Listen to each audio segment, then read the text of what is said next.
Hello, my name is Jessica Chiba and I'm a teaching fellow in Shakespeare and Early Modern Literature at Royal Holloway, University of London. And today I'm going to talk to you about Romeo and Juliet as a kind of coming-of-age play. One of the reasons I think of this play as a coming-of-age play is, of course, Juliet's age. It's always worth looking at the changes Shakespeare makes to the sources that he's working from. And one of the things that he does in Romeo and Juliet is to make Juliet much younger than she is in any of his source texts. So we know in the play that she's 13 going on 14. Romeo is probably not that much older, though he never specifies what his exact age is. So why does he make Juliet so young? Is it to emphasize her naivety or the freshness of her love? There are many useful things you can say about this. But I think one of the key things about the coming-of-age story is that it depicts the moment in which a young person comes to realize the kind of world they live in and to question the world that they live in. Now, the young people in Shakespeare's Verona are coming of age in a society of great violent hatred.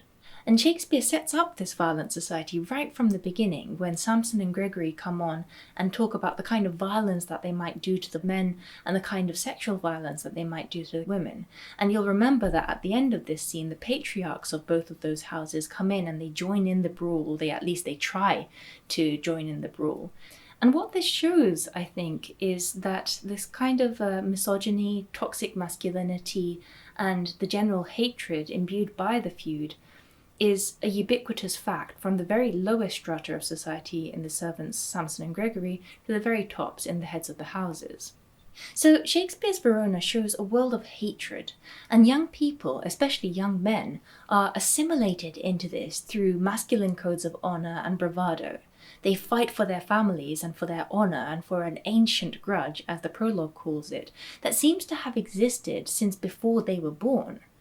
And it's a society that's violently divided for no better reason than that one house is the enemy of another. And I think it's telling that in this play, nobody ever discusses why the feud came about. Nobody ever questions it, and it's never explained. The feud is simply a backdrop, a fact of the society that is being depicted.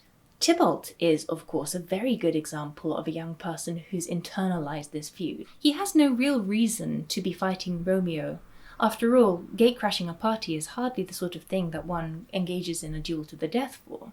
And yet, this particular tiny incident means something very different in the grand scheme of the feud culture. He has no reason to hate Romeo on personal grounds, except that Romeo is a Montague. So, as he says to his uncle, this is a Montague, our foe. You see, it's not that Romeo is an individual he hates, but that Romeo represents Montague. Romeo and Juliet themselves are not exempt from this. They have internalized these sort of social values in their own way. That's why as soon as Romeo learns Juliet's name, he sees her as an enemy. "Is she a Capulet?" he says. "Oh dear account, my life is my foe's debt." And Juliet likewise reacts by calling the Montagues her hate at the very beginning, and is concerned when she learns about Romeo's identity, that I must love a loathed enemy.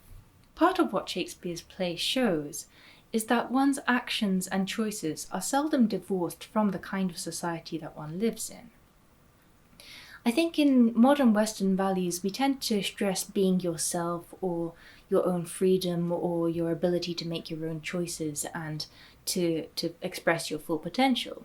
These are all very well, but to some extent they are an illusion, because there are always going to be social factors that constrain the kinds of things that you can do.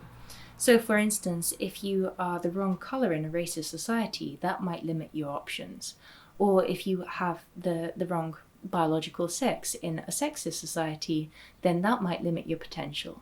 Or on an even simpler level, if you don't have enough money in a capitalist society to achieve your goals, then you would be limited by the society that you live in. You cannot be what you want to be, no matter how much people say, be who you are. Many of Shakespeare's tragedies depict complex situations in which people are inextricably bound up in the forms of society they inhabit. And the wonderful thing about Romeo and Juliet is that through their love for one another, these two discover that the forms that they have grown up with are not the only ways that things could be. Through their love, they see a potential for a different way that society could be. The tragedy, though, is that circumstances force them to act within the constraints that their love allows them to see beyond. The love story is important because it highlights the twistedness and the toxicity of this particular society. It shows how something as simple and natural as teenage love and sexuality is made to seem unacceptable because of the circumstances surrounding it.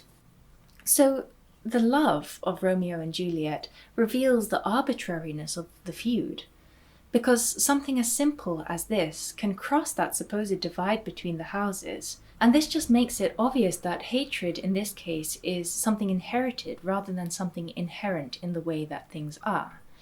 As Juliet famously says of Romeo, "'Tis but thy name that is my enemy.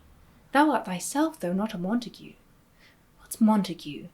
It is nor hand, nor foot, nor arm, nor face, nor any other part belonging to a man.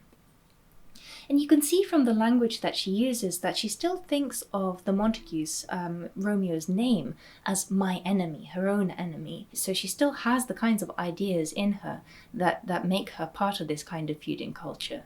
And yet she tries to imagine a life that's not constrained by these names and these ideas that belong to a past, to a time from before they were born. The family name, the names which signify the feud itself, are a symbol of those constraints that Romeo and Juliet find themselves under. So I suppose the play shows that though Juliet says in those really beautiful lines that her bounty is as boundless as the sea, my love as deep, the more I give to thee, the more I have, for both are infinite, the society in which she lives is one in which she cannot express the full potential of that infinite love that she has. Now, this play is often belittled, I think, as frivolous because the protagonists are young, and because the action takes place in such a short amount of time. But while the relationship that they have might be based on a kind of adolescent sexual attraction, that sexual attraction itself is part of what teaches Romeo and Juliet something vital about the society they live in. That compared to their perfectly natural love for one another, the sorts of forms of hatred and anger and bravado and honor are unnatural. The reason I talk about this play as a coming-of-age play is that adolescence is the exact moment in which social constraints and forces become apparent to a young person in a way that it might not have been before. For an adolescent, it becomes evident that the way things are is to some extent contingent. They start wondering, why are things the way they are? What is authority? Who has it? What are the rules? Why should I follow these rules? Romeo and Juliet are adolescent. They are basically children. But not taking children seriously because they're children encourages that false idea that young people are wrong just because they're young. In fact, we all know that children can often see past the kinds of things that adults can't. And besides which, it shouldn't matter whether they're young or impulsive, because there is no world in which young people, children, or even people in general, should end up dead just because they wanted to be with one another. If this play was about an interracial marriage in a racist society, would one blame the lovers for being in love? Wouldn't one rather blame the society that couldn't accept their love? As I see it, this play is about realizing you're trapped under social conditions you aren't directly responsible for, that you were born into, but that are really difficult to escape. And reading the play in terms of the coming-of-age narrative really exposes this, because Romeo and Juliet were born into this feud. Their entire life, language, and their relationships are dictated by it. And yet, in their love for one another, they discover something that cannot be explained in terms of that hatred and that feud. Whether or not their love is childish or adolescent, it nevertheless exposes something about the violence and ridiculousness of the world they live in. The kind of world where young men kill each other over nothing, and where a couple of teenagers end up dead just because they wanted to be with one another.